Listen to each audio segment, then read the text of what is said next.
Come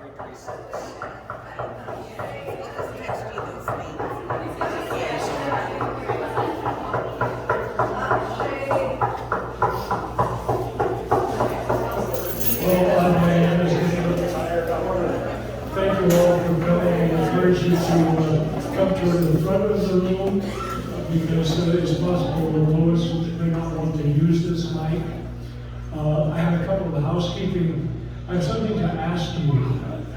If you're acquainted with Anne Charnley, who wrote the article about the reading in the UB on Tuesday, you could thank her for that because that's about as good a publicity as I've been producing poetry for hundreds of years. And we hardly ever get that kind of good coverage.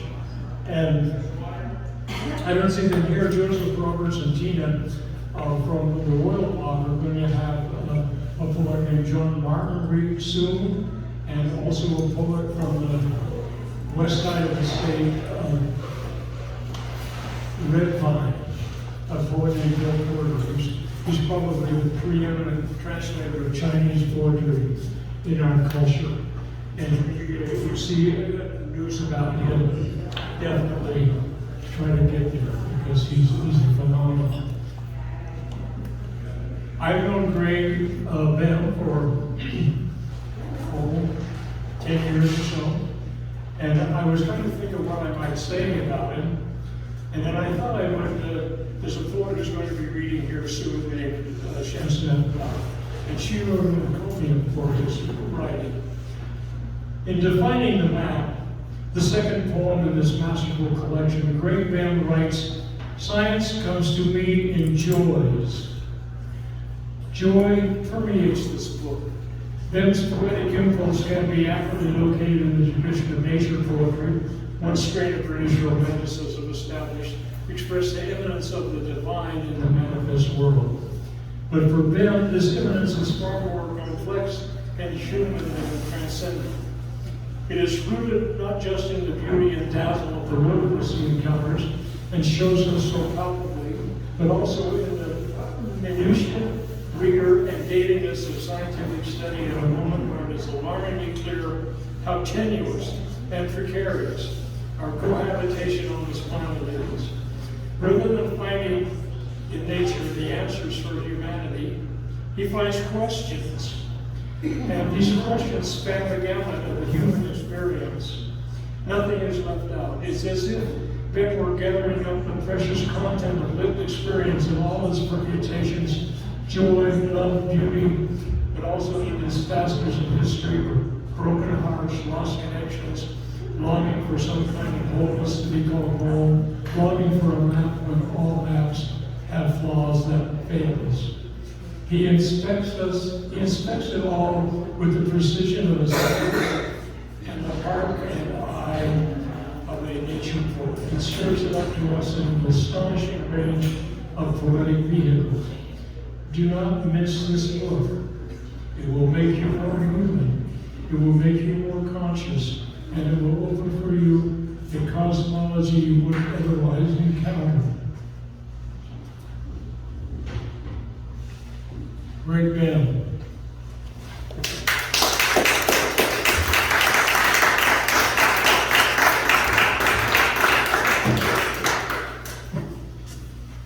The sangria glass does not fit in the podium. I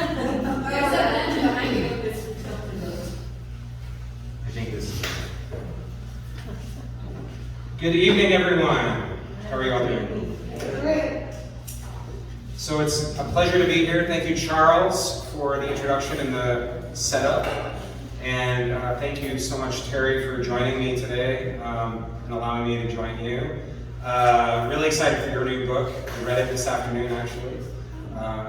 Really, really powerful and just an experience. I wrote this book that Charles was reading from a moment ago during the pandemic. Well, it actually came out during the pandemic, so I wrote it just before the pandemic. And this is the first reading that I've ever done of anything in this book. So that's kind of weird, because it's a couple years old at this point in publication, and it's even older in the writing of it. So I will read a little bit of it to feel what that feels like and to share what that feels like. And then I also have some newer stuff that I've written since this came out. But yeah, so let's dig into this. Let's try to lurch a little bit by reading, like, I've got terrible posture anyway, so this doesn't feel like a bad thing to do. So this is from Of Spray and Mist, and this is from the first section, To Harbor. And a lot of this book was edited at a remarkable place on San Juan Island called the Friday Harbor Labs. It's about a 15-minute walk from downtown Friday Harbor. It's owned by the University of Washington, and they have a space there called the Whiteley Center. Has anyone ever been to the Whiteley Center? Yeah. So I'm not the only one. It's kind of a cool lineage to be a part of that space and to be within the vibe of the creativity that's happening there. And yeah, so that's where this book was conceived in a sense. I'll read the first poem first. Before and during the rain. Reference point, one dot moving against the harbor.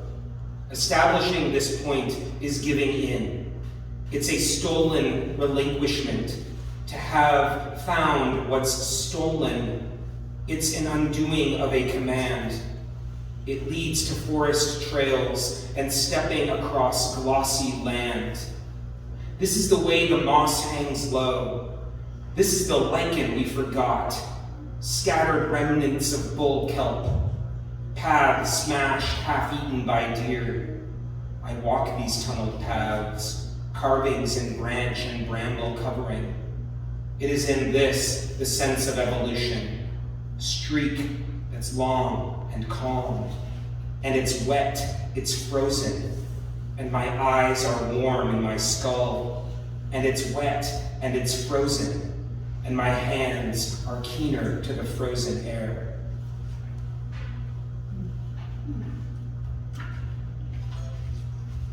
The dead and the water.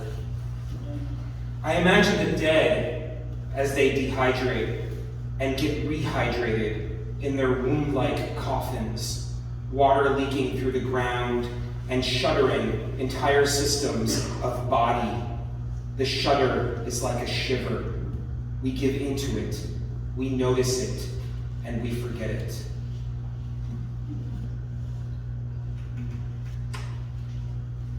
A picking of flowers.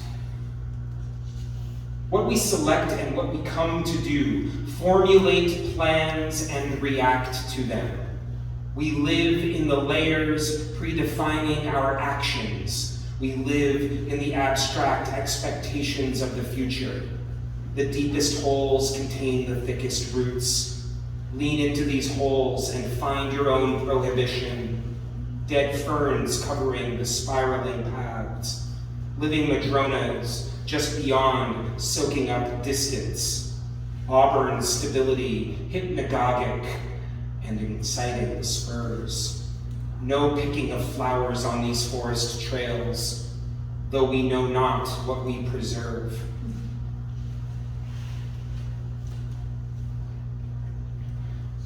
So one of the main inspirations for this book was studying ecology and specifically contemporary water ecology. And one of the inspirations that I came into quite early on was a photographer by the name of Edward Bertinsky, who does these amazing photographs of landscapes. Typically, he will bring all of his camera equipment into an airplane, a small airplane, and then go across these vast landscapes and document the scale at which humans are interacting with the environment.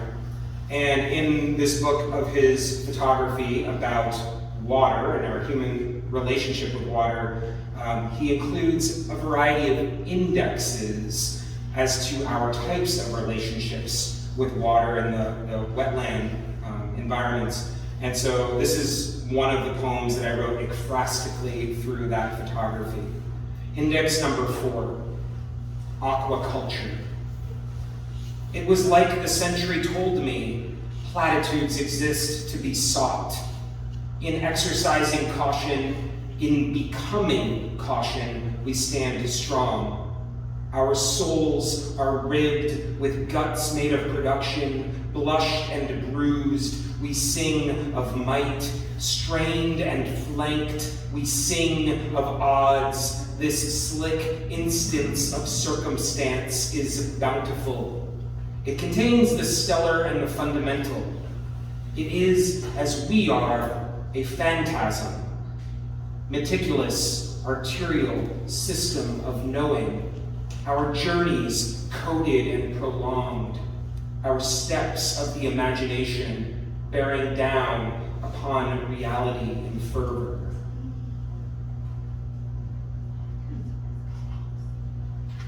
So one of the cool things about being at a university space to write some of these poems is that you're surrounded by other people, as I mentioned, who are writing and being creative. You're also surrounded by the scientists. There are multiple labs at Friday Harbor Labs, which is why it has its name, and they're actively studying the ecosystem around the island and the San Juans in general. So one of the nice things is that they publish an internal newsletter with all of the research that's happening at the space. And I'll read a short sequence called Current Research, which is based on one of those newsletters.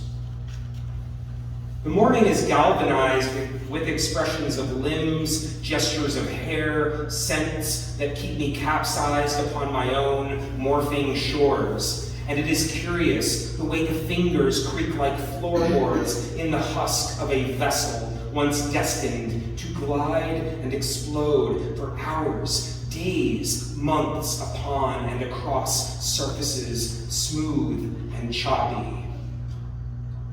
A determination before the plunge. This is what it's like to hear the echo of knowing. This is what it's like to slam fist into silt and scream with a mouth full of a small corner of a body of water. Movement everywhere and always until there's nothing left to be but absent. What to say about current research? Is it related to my life? My poetry, my writing, is it connected like intertidal adherence and interlocking mechanisms of these naturally occurring phenomena? Is it explicitly stated, explicitly being? Is it like the current that sucks our freestanding, free-floating bodies along geological corridors to new biomes, new mornings, and afternoons? What are its effects? How does it affect my spine, my heart, my eyeballs and eardrums? I am deprived of knowledge. I am flowing across time and changing my form. Am I an octopus? Do I contain a multiverse of disguises? Do I trap seagulls when wild and splash across depressed and unwilling to live? This is not about me, nor research, nor knowledge. This is about the necklace of embraces I wear through each breath, each conversation, each time I wake up and stare straight forward into any possible present to whatever exists just beyond. So I'll read a couple poems from the last part of the book, which was written ekphrastically as well through a series of Detroit published early 20th century illustrated postcards about the Pacific Northwest. So these were coming out in the 20s, and as you could probably imagine, had this very interesting combination of the contemporary and then that very manifest destiny, westward expansion, gold rush kind of vibe. And I find these images quite fascinating to think about today. So each poem in the 30 poem series, of which many are in this book, were each written from a different postcard, or a different postcard. Elevation. In my hands I grip power. It is the phantasm electric that limps like coolant, ruptures like the paradise unclaimed, reclamation indefatigable, the color of the blueness of the threads. These are veins. Blood bursts like foul head across the linoleum floor. Droplets are the breaths I speak through. A cough in a whisper like madness. Humanity is the listening that breaks down the tread. Makeshift is the blinking of the fluttered skirts beneath the pale white monotony. Welcome to the transfixation of our newest homes. Welcome, tongues like banana slugs pressed dead into fur root before a swollen dawn.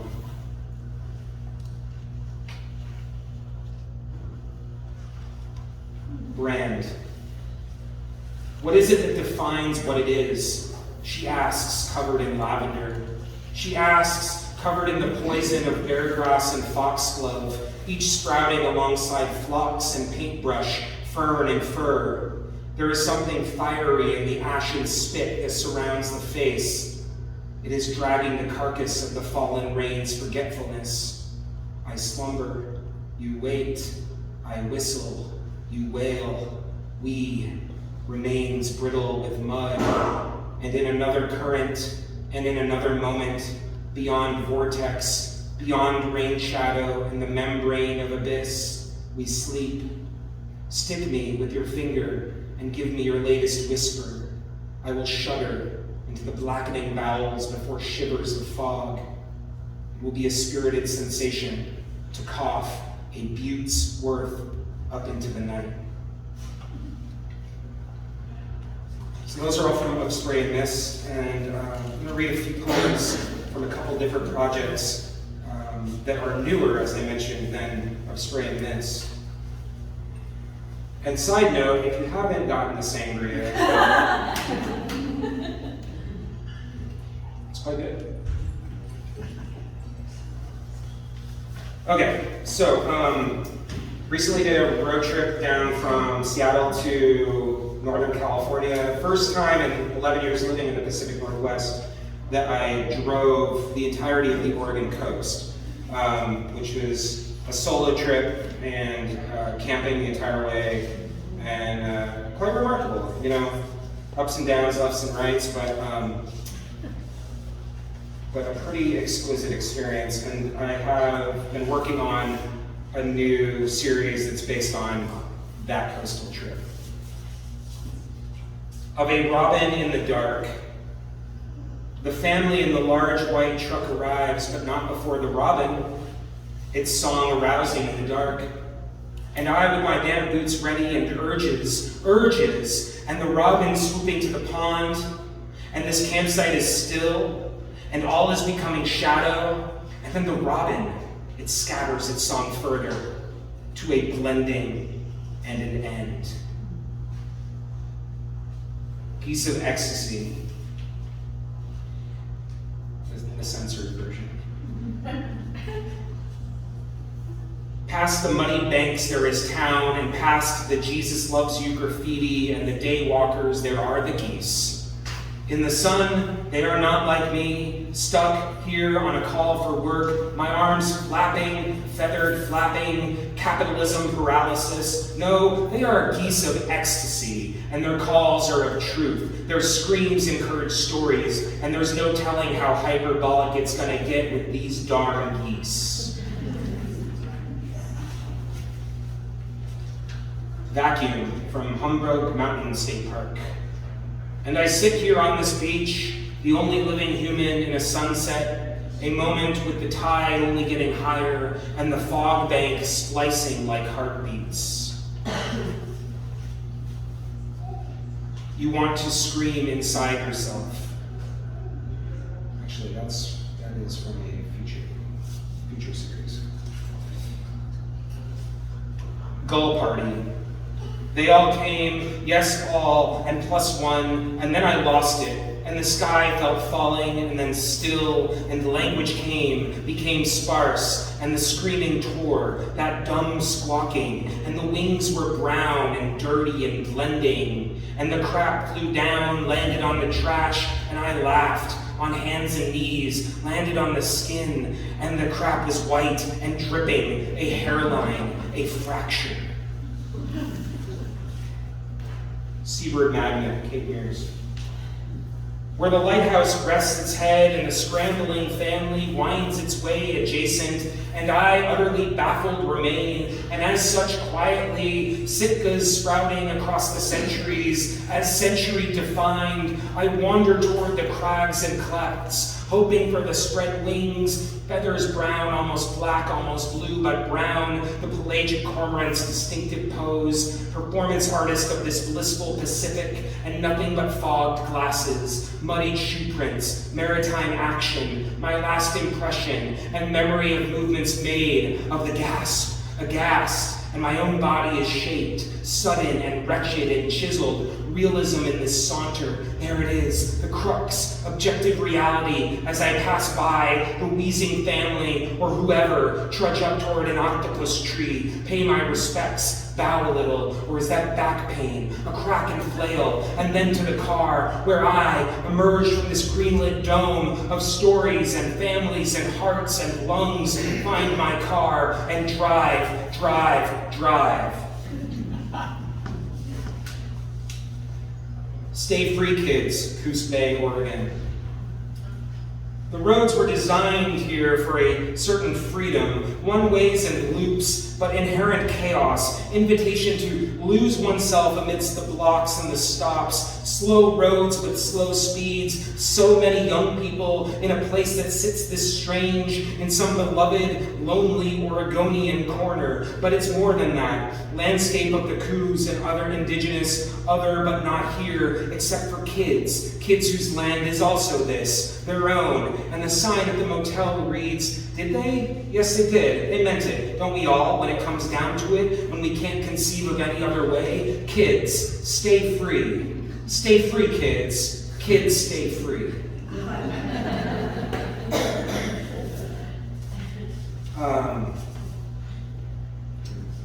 Okay, I'll do one more from this series and then I'll close with a couple of fire poems. Ocean frogs. They are here in the way you are not. They are here in the way I am. They drive me in my hallucinations. And aren't you glad they aren't you? The night is crawling with these magicians, a creep of blue and green magics, and the undeniability of the open field. Tongues awake, eyes awake, and the interceptions. The Pacific tree frog, stimulant of shadow and wet, small grace in a purgatory of an amphibious chorus. There is an element of affluence, no matter how low along the coast you go. So the other series that I'm working on has been inspired similarly to my interest in water by my interest in the wildfires here in Washington and also up in British Columbia and also down in Oregon and California.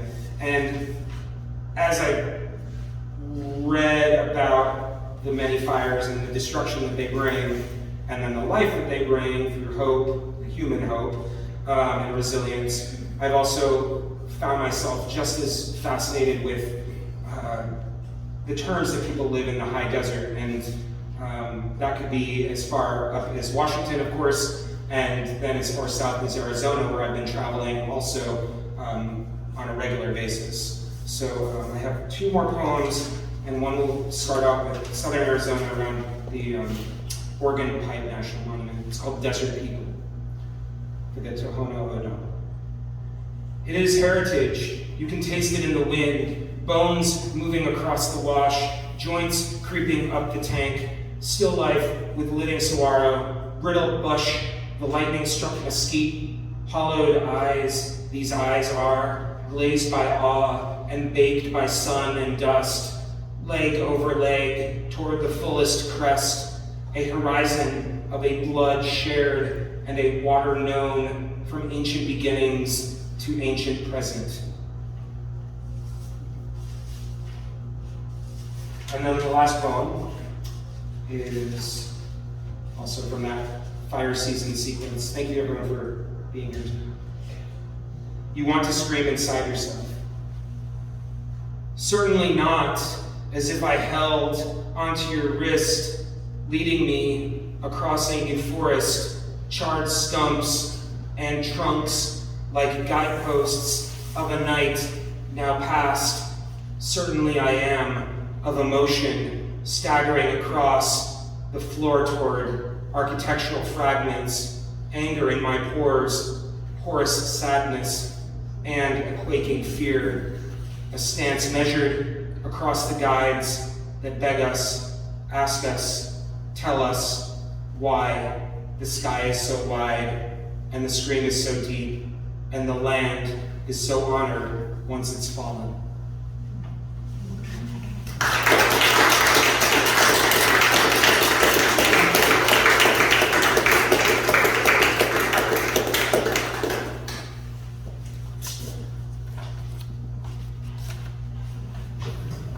Thank you very much, Greg. You can find Greg's, a lot of his work, in addition to poetry, online, because he's a whiz at technology. He's a librarian at a technical college in Kirkland. And I had sent him a copy of Teri Zipf's book. Apparently I had not. Anyway, this afternoon I gave him a copy of it, and he sat down and read the entire thing, cover to cover. And it said something really kind of remarkable, that one of the ways in which Teri uses memory makes it seem like she has access to the memories from her entire life. That she's a child, an adolescent, a young mother, a mature lady, and so forth, all at one time. And I've known Teri and I go way back. We used to work at BMAC together, and I heard her first read her poems at the poetry party in 1990 at the YWCA. And her this her book is filled with encomiums praising her work. But two of the most significant ones seem to be that she won her. We published a book of hers in 1998 called Outside the School of Theology, and she won the Pacific Northwest Booksellers Association William Stafford Memorial Award for that book. So she has the approval of the booksellers throughout the Pacific Northwest from long standing. And that book also got a great review in Poetry Flash, the preeminent critical magazine on the West Coast out of Berkeley. So I don't know how you can get more, what's the word, synergy or a picture movement. If the booksellers in the Pacific Northwest can agree with you, and the critics and poets in Berkeley, John Oliver Simon wrote that review. He was so well known in Berkeley, they had a John Oliver Simon Day. The mayor of Berkeley declared it for John Simon. And I think she's just a great poet. And Teri, come up here and lay us a book.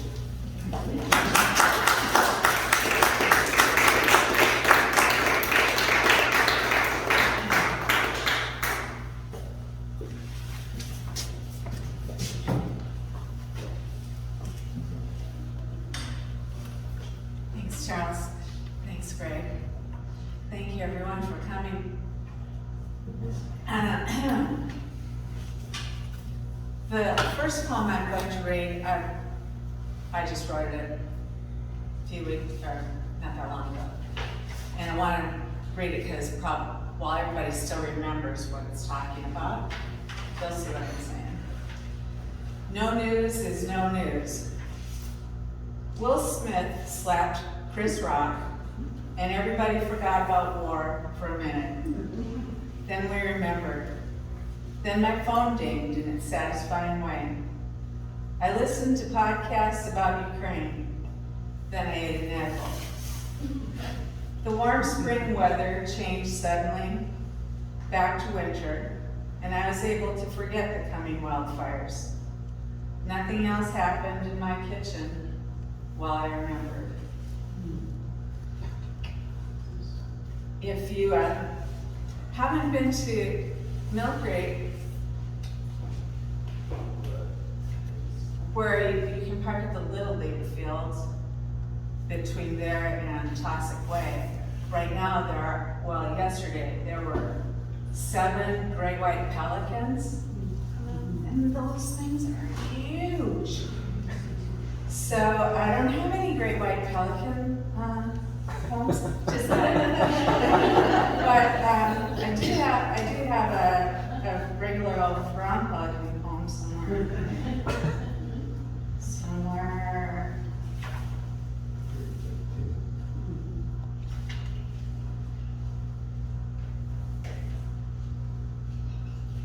Oh, there.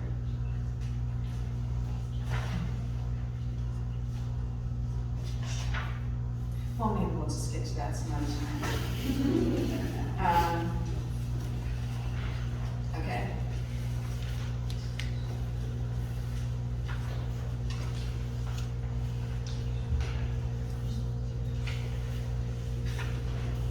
This is called Under the Ice.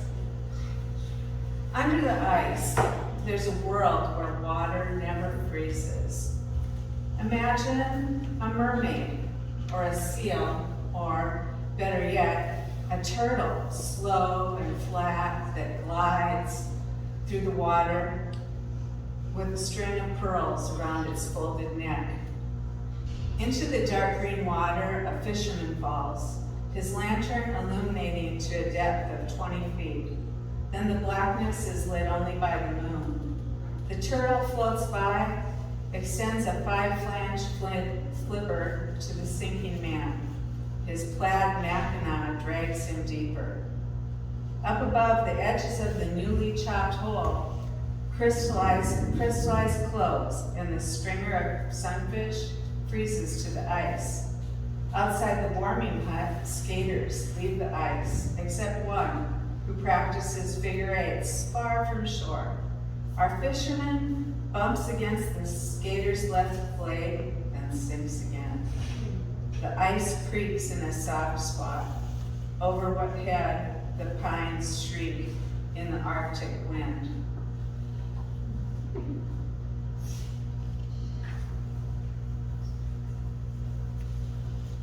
This is called Things My Mother Told Me. Fish can't feel anything. Eating bread crusts will make your hair grow curly. Birds can't fly with salt on their tails. Santa Claus is gonna bring you a lump of coal. Worms can't feel anything. If you swallow a watermelon seed, it will grow inside you. When you get on a bus, always remember to ask for a transfer. If you join the Communist Party, you'll never get a job. I can't remember how it felt to have a baby. You don't have to go to college if you're just going to get married and have kids. No one said marriage would be easy. If you go to a psychiatrist, you'll never get a job. You'll look good with the permanent. You can't make a living on art. There's no such thing as ghosts.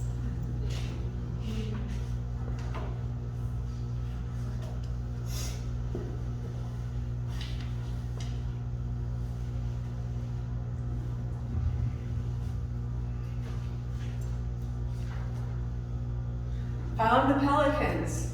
Okay. It's called near Pescadero Creek.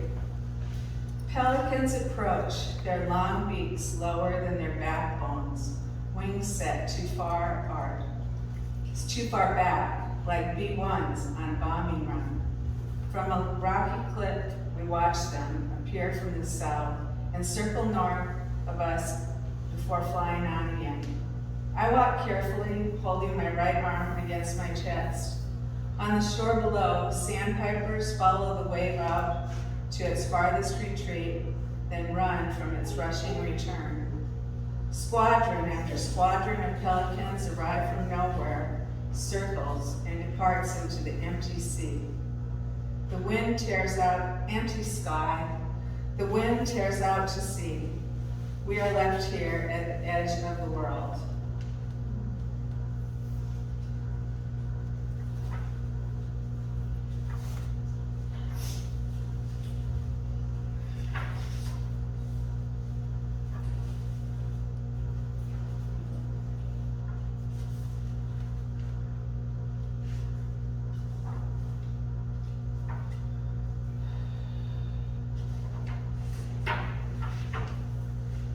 This is called Ode to Wilson. I need a catcher, someone to back me up, keep the wild pitch down in front, frame my outside sinker so it fools the out. When I get shaky, my catcher touches my shoulder and whispers in my ear, slaps my butt as he walks away. When I need advice, my catcher throws me a sign, but I can shake it off. The second baseman and the shortstop get those acrobatic plays, while catchers in their hoplite armor crouch behind the plate. The crowd cheers for the two-strike batter, or for me, the pitcher, on the mound. I look to him. He knows what I'll do next, and he's ready for it.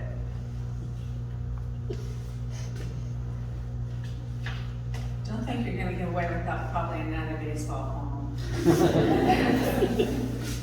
This is December 24th. Dear Teri, Mara, Tom.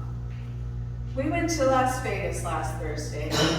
Fremont Street is all cleaned up and nice. A light show every hour after dark. They made a TV show Friday and Saturday. Las Vegas on Ice for Christmas.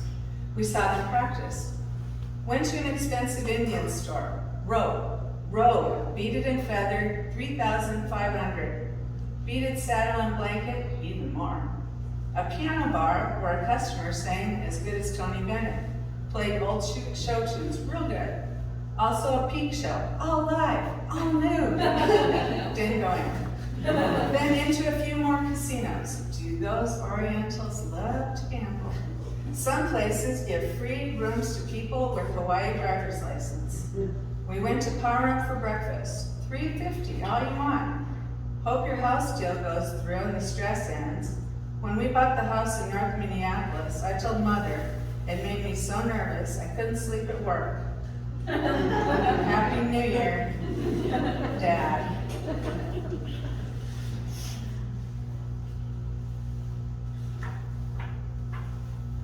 Oh. So this is the vertigo of all those stars. If it's been a hot day and there's enough breeze to keep mosquitoes away, the world doesn't offer much that's better than lying on a warm dock at night, suspended between the lake and the sky. There's the vertigo of all those stars that, if it's clear, crowd so closely to the shore that the Milky Way could be the very broad, cold dock of heaven. And if the night is calm, each star has its echo in the black water beneath you, like an allegory where souls, stars, bodies, and reflections correspond. It is easy to lie there with your ear tuned to the sound of waves slapping the piers, unable to see, and not even thinking about the horizon, until you might as well be adrift in an oceanic sky, your land-planted dock of gentle vessel floating on the lake, sailing through the sky. Oh, but that is the summer lake, with its gently surfacing fish, its fireflies and placid navigation. The winter lake is harder to read, covered with snow. It could be another patch of treeless land, flat, windswept, and lonely as any prairie. And when you wonder if there's anything beneath its glinting surface, you have no one to ask but drunken ice fishers who spend their lives divining or exaggerating the meaning of a tug, an empty hook, a submarine shadow.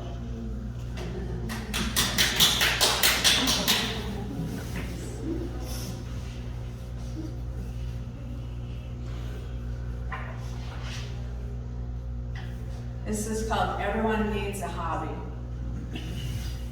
I read a press release that said watching fish in an aquarium calms Alzheimer's patients. It said possibly the patterns the fish make, their color and movement keep the old folks interested. The tank burbles in the corner of the day room. Behind the big window, nurses watch the old folks in their motley clothes, moving slowly to and fro.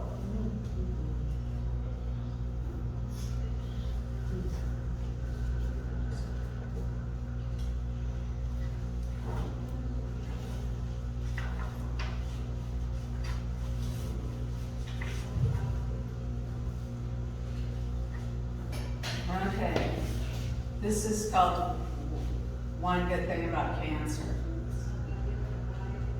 I'll say this for cancer, it gives you an excuse for just about everything. How you look, what you said, why you weren't there, came a day early, didn't answer the phone. You can say, I was sick, or I was tired, or I just didn't feel like it, damn it. You can eat nothing but chocolate. You can stay in bed all day.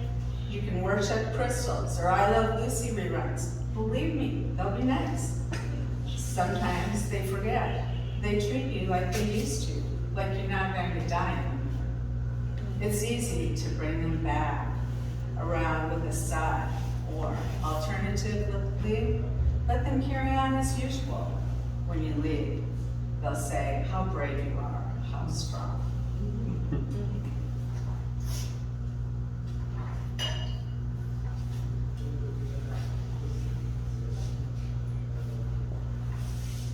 This is called like running with a knife in your hand. Rock climbing, kayaking, rubber rafting, standing outside during a thunderstorm, shooting crack, talking to people on the bus, walking home alone, eating butter, eating margarine, eating fat, eating at Jack in the Box, eating meat, fish, dairy products, eating, getting a mammogram, not getting a mammogram, taking estrogen, not taking estrogen, having an abortion, having a baby, drinking caffeine, drinking decaf, drinking alcohol, drinking red wine, drinking water, drinking, farming, logging, mining, fishing, nursing, teaching, law enforcement, psychiatry, working, not working, having sex with multiple partners, having sex with one partner you don't know well, having sex with one partner you know well, but not as well as you think, having sex, carnival rides, swimming, skiing, sledding, skating, football players, playing, divorce, living with an abusive partner, leaving an abusive partner, living with an abusive parent, living with foster parents, running away, living with asbestos, living with radon, living with a smoker, smoking, quitting, living with someone who quit, living with large, unpredictable dogs, living with guns, living without protection, living with an alcoholic, living with a drug addict, living with a gang member, living with a former gang member, living with HIV, living alone, living.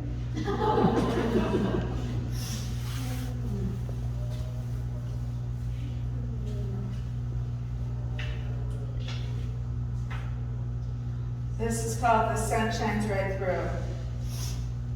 Fishermen are aware of insects the way poets are aware of words. The life cycle of a water nymph is like conjugating beavers. Is, am, were, was, be, being, been. To fish well, you have to know how the life on the shore connects with the life in the lake.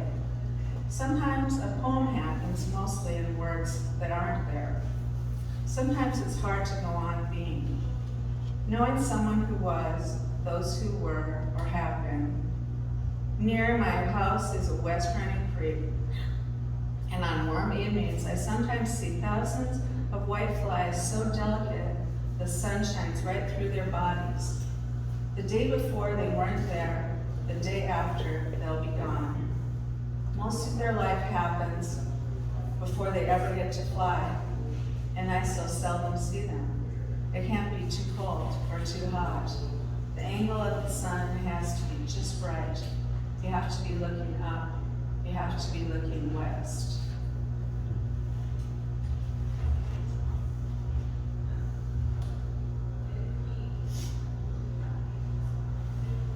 Things I learned from smoking. There's no ritual so small it can't be celebrated with a cigarette. And few tasks so arduous that smoking a cigarette afterward can't make them worthwhile. Quitting smoking feels exactly like the end of an obsession. How to quit. That a dream or just looking at someone else smoking can reignite your craving. That eventually this happens less often. How to shield a match from the wind. Let's see.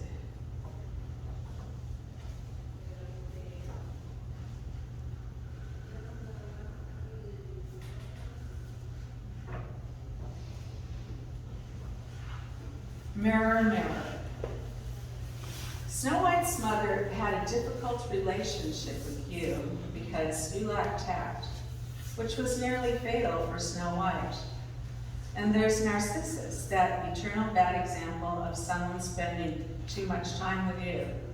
Still, your fabled honesty's a bigger lie than flattery could be. I compose myself to meet you, and you show me what I expect to see. Your secret power is withholding how you see me when I'm not watching.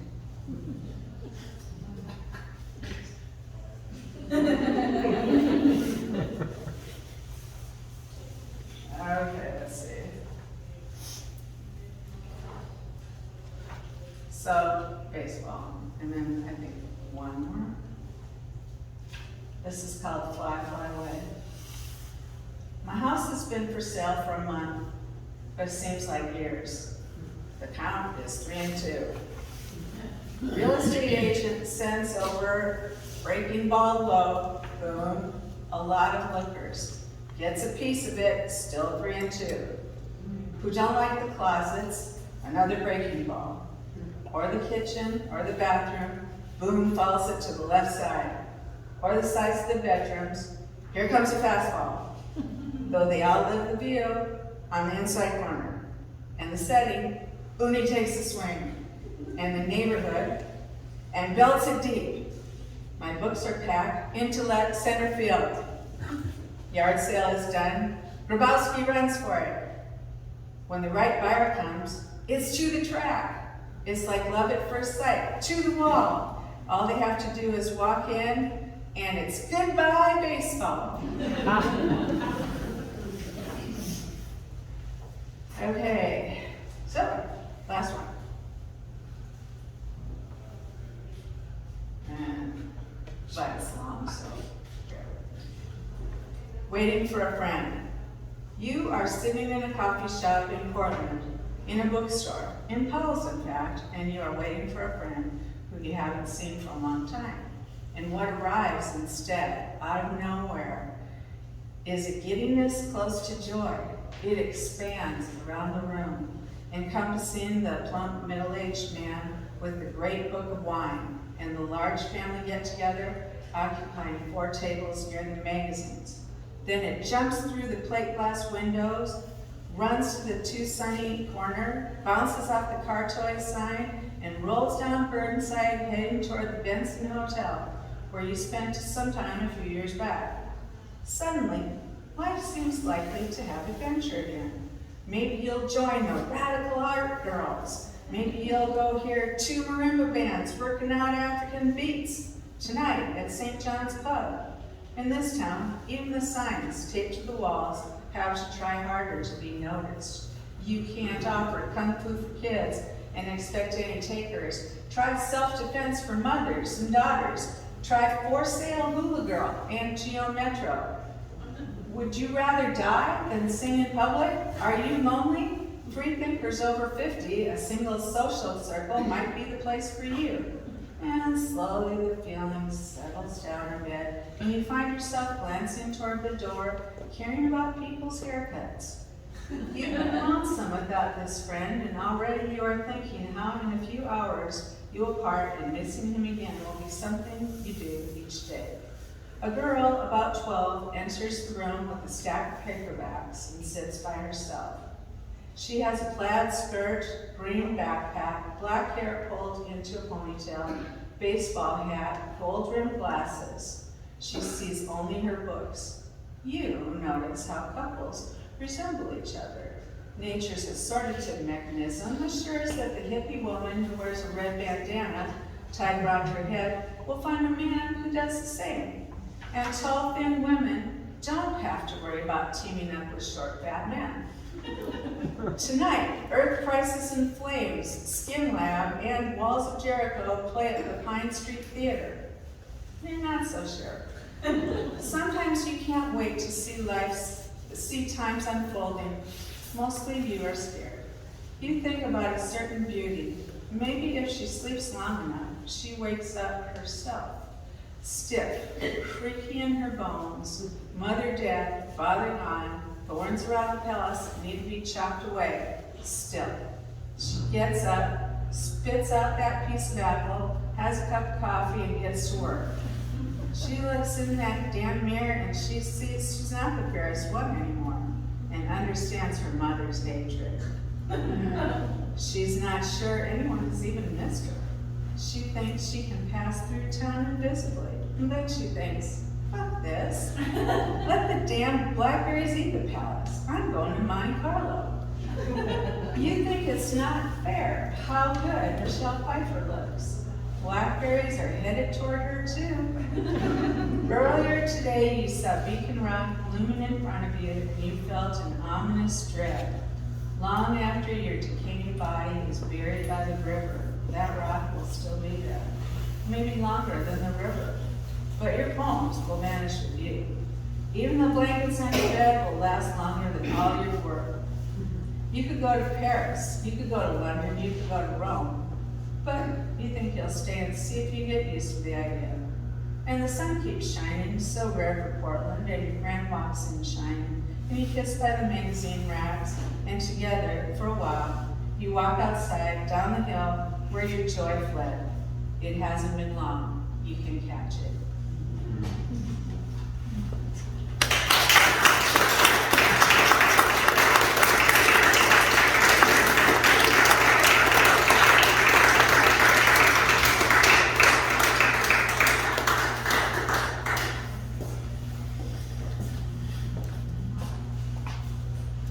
Well, thank you, Teri, and thank you, Greg, and remember to thank Manny and Josefina, who operate Grandma's Kitchen, for being so gracious to host us.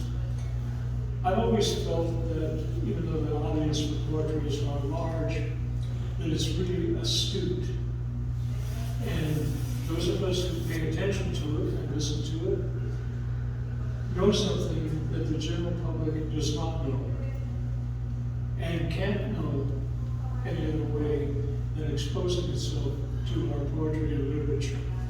So I thank you for doing that, for spending your time with us, listening to the poets. I know how precious time is.